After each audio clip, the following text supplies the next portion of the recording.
بسم اللہ الرحمن الرحیم۔ سید وقاص اسلامک چینل کے دوستو، السلام علیکم ورحمۃ اللہ وبرکاتہ۔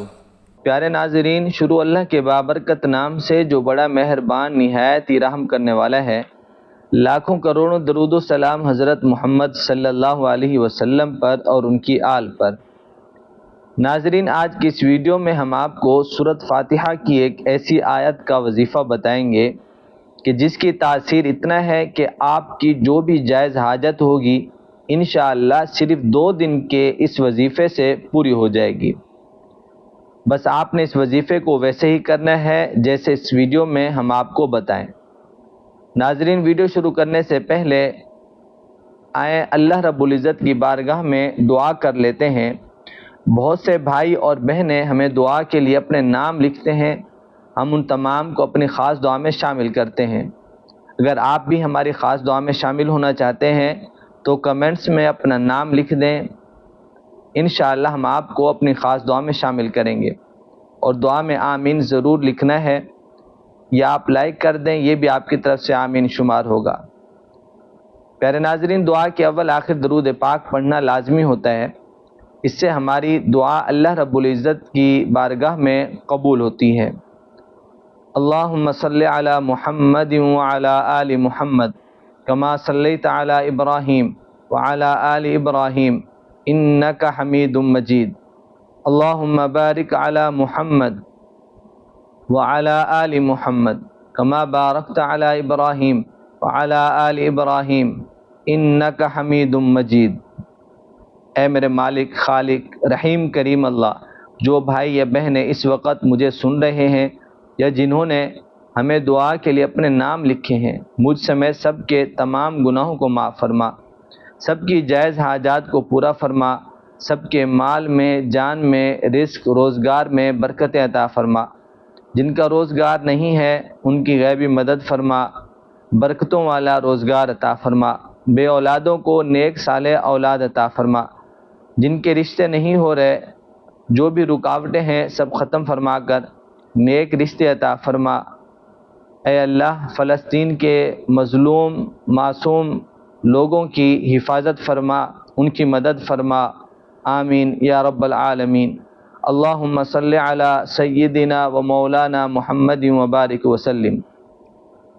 پیارے ناظرین، آج کی اس ویڈیو میں ہم آپ کو سورۃ فاتحہ کی ایک آیت کا عمل بتائیں گے، اور یہ سورت ہم میں سے سب کو ہی یاد ہوتی ہے۔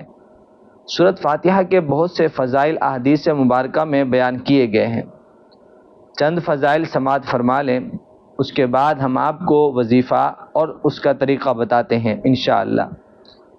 پیارے ناظرین، سورۃ فاتحہ 7 آیاتوں پر مشتمل ہے، جن میں سے پہلی 3 آیات میں اللہ تعالیٰ کی حمد و ثنا ہے، اور آخری 3 آیات میں انسان کی طرف سے دعا اور درخواست ہیں، جو اللہ رب العزت نے اپنی رحمت سے خود ہی انسان کو سکھائی ہے۔ اور درمیان میں ایک آیت وہ ہے کہ جس میں حمد و ثنا اللہ کی بیان کی گئی ہے، اور اس میں کچھ دعا اور درخواست ہیں۔ ناظرین، صحیح مسلم کی ایک حدیث ہے، حضرت ابو ہریرہ رضی اللہ تعالی عنہ سے منقول ہے کہ رسول اللہ صلی اللہ علیہ وسلم نے فرمایا، حق تعالیٰ شانوں نے ارشاد فرمایا ہے کہ نماز یعنی سورۃ فاتحہ میرے اور بندے کے درمیان 2 حصوں میں تقسیم کی گئی ہے، آدھی میرے لیے ہے اور آدھی میرے بندے کے لیے، اور جو کچھ میرا بندہ مانگتا ہے وہ اس کو دیا جائے گا۔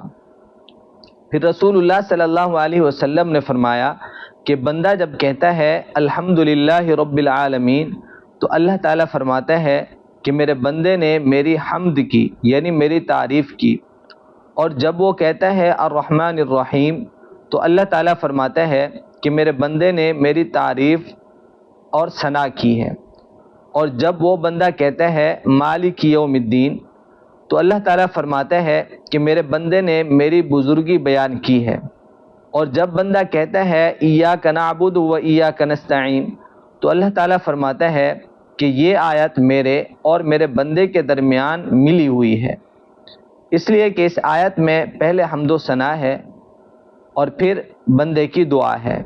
اس لیے اللہ تعالیٰ فرماتا ہے کہ میرے بندے کو وہ چیز ملے گی جو اس نے مانگی ہے۔ پھر ناظرین، بندہ جب کہتا ہے اہدنا الصراط المستقیم آخر تک، تو میرا اللہ فرماتا ہے میرا بندہ جو چیز مانگ رہا ہے اسے ملے گی۔ رسول اکرم صلی اللہ علیہ وسلم نے فرمایا قسم ہے اس ذات پاک کی جس کے قبضے میں میری جان ہے کہ سورۃ فاتحہ جیسی نظیر نہ تورات میں نازل ہوئی ہے اور نہ انجیل میں اور نہ زبور میں اور نہ خود قرآن کریم میں کوئی دوسری صورت ہے اس کی مثل۔ اور ناظرین، پیارے آقا صلی اللہ علیہ وسلم نے یہ بھی ارشاد فرمایا کہ سورۃ فاتحہ ہر بیماری کی شفا ہے۔ اسی طرح رسول اللہ صلی اللہ علیہ وسلم نے فرمایا کہ قرآن کریم کی سب صورتوں میں عظیم ترین الحمدللہ رب العالمین ہے۔ سب سے پہلے آپ نے اس وظیفے کو کرنے سے اس چیز کا اہتمام کرنا ہے کہ باوضو ہو جانا ہے۔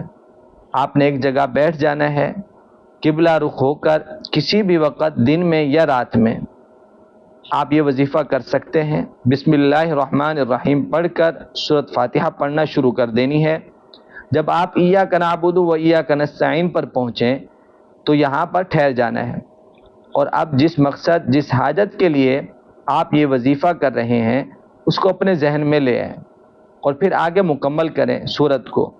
پھر ایک بار اس طرح پڑھ کر اپنے ہاتھوں کو اللہ کی بارگاہ میں اٹھانا ہے، اول آخر درود پاک پڑھ کر دعا کرنی ہے۔ ناظرین، جب بھی کوئی حاجت ہو آپ نے صرف 2 دن اس عمل کو اسی طرح کر لینا ہے جیسے ہم نے آپ کو بتایا ہے۔ ہر حاجت انشاءاللہ سورۃ فاتحہ کی برکت سے پوری ہوگی۔ اللہ ہمیں عمل کرنے کی توفیق عطا فرمائے۔ اللہ ہم سب کا حامی و ناصر ہو۔ السلام علیکم ورحمۃ اللہ وبرکاتہ۔